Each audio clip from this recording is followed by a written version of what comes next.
Hello everyone, welcome to my channel SW Metro official channel. It's strange what Kody Brown has to say about getting married to the wrong person. At best, Kody Brown is a mystery. The Sister Wives star frequently expresses both sides of his opinions. Furthermore, he wouldn't be the person you turn to for guidance if you were close to him.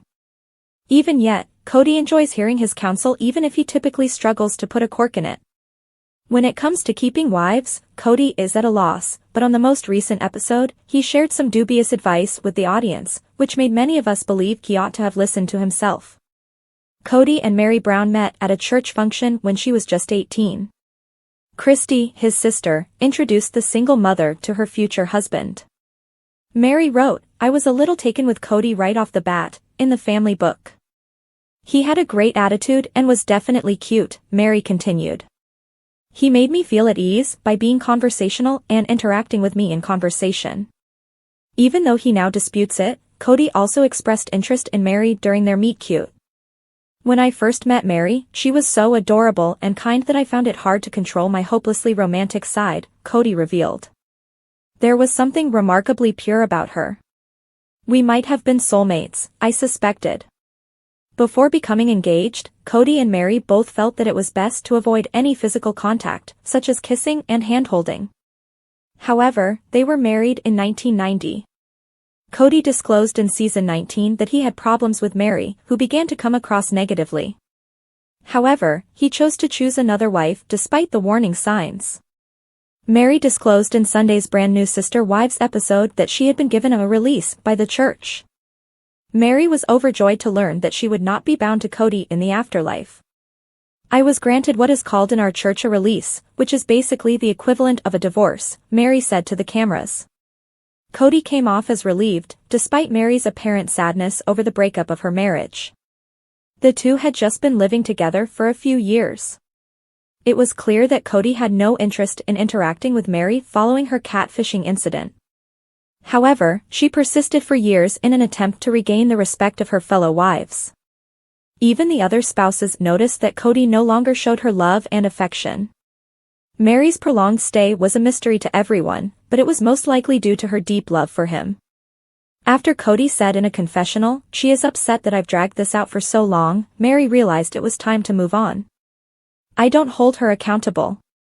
The path that Christine and Janelle have chosen, where Meri is taking this toll, is not one that I want her to be in. Yes, I need one more enemy at this time." Kody said, "I wonder if I would date Meri if I were single and she was also single. No, I wouldn't." Kody is shown discussing his union with Meri negatively in a Sister Wives episode. He is heard making fun of his choice to wed Meri rather than ending his third split in a respectable manner. Kody wrote as he drove, "You know what truly sucks? Divorce is not the bad thing. It's getting married to the wrong person. What sucks is marrying the wrong person and not having the decency to tell her until 32 years later," Meri said to the TLC cameras. Kody is heard remarking, "I wish I wouldn't have married her ever." It was strange that Kody tried to wish away his marriage decision. The 18-year-old father appeared to overlook all of his transgressions within the union while spectators watched him.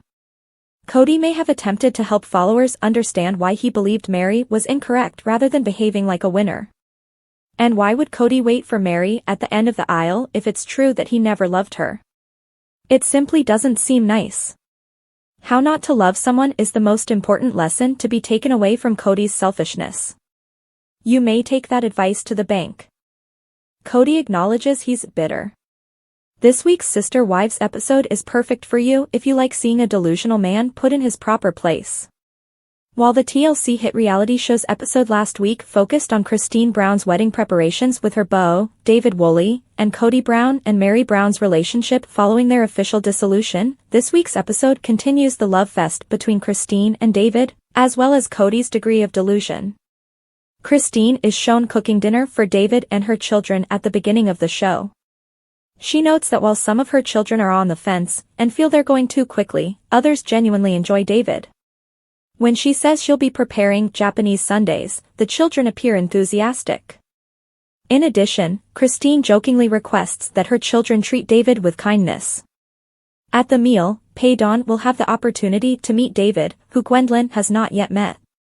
Since leaving Kody, Christine is determined to bring back parts of their family's customs, which is why Mary used to make them Japanese sundaes, which include chow mein noodles, chicken, cheese, soup, nuts, pineapples, and other ingredients. It doesn't sound particularly tasty, but it's their custom, so whatever.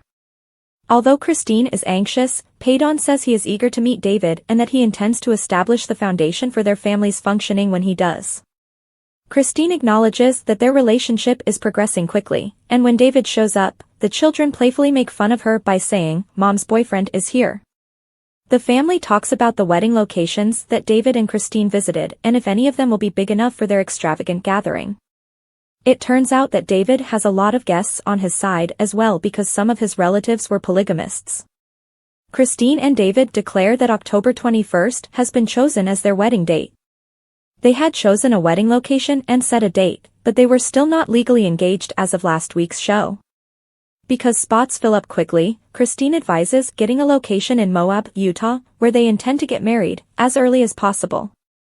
Her children are still complaining that the two are moving too quickly. It appears that the wedding is going forward, whether or not there was an official engagement, as Christine also discloses that David even asked her father for his approval. According to Mykelti, David must accept the fact that his family members frequently make fun of one another in order to blend in. Since they never truly seen PDA between Christine and Kody, Christine's children also comment on how odd it is to watch their mother and David display it. Nevertheless, the children approve of their impending nuptials. As they resume their family meal at Christine's, the children inquire as to whether Janelle has yet to meet David. In a confessional, Janelle states that she has heard a lot about David and that he is a good man in her opinion because he raised 8 children by himself when his wife passed away. Christine adds she intends to introduce them soon. Kody admits in a confessional that he's not as upset about the breakup with Christine as he was before, and he even claims that they had some enjoyable moments together. Kody wavers between recalling their happy moments together and claiming he never loved Mary, Christine, or Janelle. The maths isn't adding up, so Kody needs to figure this out in therapy. We return after a commercial break to find that Kody is reflecting on his life as he approaches his 55th birthday. He claims that he had 4 wives and a contented family on his birthday 5 years ago. Right now? Not at all. Although Robin provides a safe haven for him, Kody claims that he feels bad about his connections with his elder children. He claims that his children used to be the center of his life, and that he feels adrift now that they are not around. He breaks down in tears as he recalls how he had thought he would have spouses and kids and that even his elder children would live close by with their own families. Robin says she's doing her best to cope with Kody's recent outbursts of anger, sadness, and loss. Kody promises to be the devoted father he was before she breaks down in tears as she recalls the man and father he was when they first met. We cut to Christine and David going ring shopping after a commercial break. It is startling to compare the lifestyles of Kody and Christine after their divorce. While Kody is frantically reflecting on his life and the decisions that led him to this point, Christine is excitedly planning her future with David. Planning her wedding with David, according to Christine, has caused her to consider how different her previous marriage to Kody felt. With the bridal shower, the lavish wedding, and everything else, she wants to do it right this time. Kody and Janelle discuss some of their financial entanglements over lunch. The strange thing that Kody says when he walks up to Janelle at the table is, "This is intimate." It seems like the correct thing for Janelle to state that she doesn't trust Kody and that she will hire a lawyer if necessary.